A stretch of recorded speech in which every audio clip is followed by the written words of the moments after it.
আসসালামু আলাইকুম রহমতুল্লাহ। আমাদের সুমি এগ্রো মৌ খামার আমরা এবছর স্থাপন করেছি গোপালগঞ্জ, এবং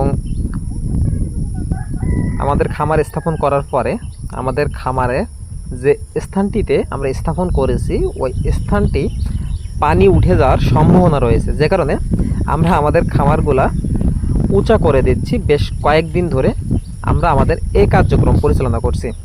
আপনারা দেখছেন আমাদের কিছু মৌ কলোনি, মানে ম্যাক্সিমাম মৌ কলোনি অবশ্যই উঁচা করা হয়ে গেছে, এবং আমরা বাকি আমাদের কিছু মৌ কলোনি নতুন আসছে, এই মৌ কলোনিগুলো এখনও উঁচা করা হয়নি। আমরা সে কার্যক্রম পরিচালনা করছি, এবং আমাদের খামারে ঢুকতে হইলে ঠিক এভাবে পানি অতিক্রম করে কিন্তু ঢোকা লাগছে বর্তমান সময়ে। আপনারা লক্ষ্য করছেন আমি খামারের মধ্যে প্রবেশ করছি এবং যথেষ্ট পানির মধ্য দিয়ে কিন্তু। তো আমরা মনে করছি যে যে স্থানটিতে আমরা আমাদের মৌ খামার স্থাপন করেছি হয়তোবা নিচে পানি চলে আসতে পারে, যে কারণে আমরা বাজার থেকে বাঁশ কিনে আমরা নির্দিষ্ট পরিমাণ উঁচু করে দিয়েছি। আপনারা লক্ষ্য করছেন আমাদের খামারের সামনের অংশটি অলরেডি পানি চলে আসছে, কারণ প্রচুর পরিমাণে বৃষ্টি হচ্ছে এবছর। এই যে দক্ষিণ অঞ্চলে আপনারা নিশ্চয়ই জানেন প্রচুর পরিমাণে বৃষ্টি হচ্ছে, যে কারণে পানি জমে যাওয়ার সম্ভাবনা রয়েছে, এবং বিলগুলোতে কিন্তু প্রচুর পরিমাণে পানি অলরেডি উঁচা হয়ে গেছে।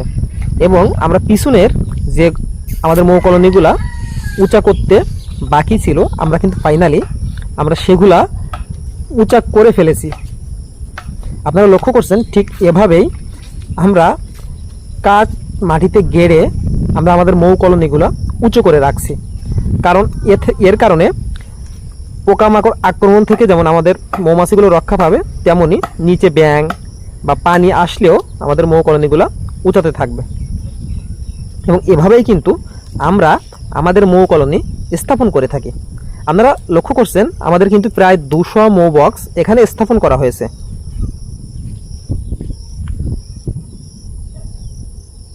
ফাইনালি আমাদের খামার স্থাপনের কার্যক্রম শেষ হয়েছে, এবং আপনাদেরকে বিশেষ করে বলে রাখতে চাই সুমি এগ্রো ফুড মৌ খামার এটা কিন্তু ভ্রাম্যমান।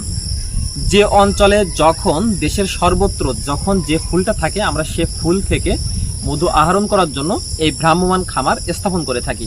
এবং আজকে ফাইনালি আমাদের খামার স্থাপনের কার্যক্রম শেষ হয়েছে, এবং আপনারা দেখছেন আমাদের বেশ বড় খামার আমরা স্থাপন করেছি এখানে প্রায় বড় একটা বাগানের মধ্যে, এবং চারিদিকে কিন্তু পানি এখন, যেহেতু এই গোপালগঞ্জ এরিয়ায় আমাদের খামারটা আমরা স্থাপন করেছি, এবং গোপালগঞ্জ এরিয়ায় এখন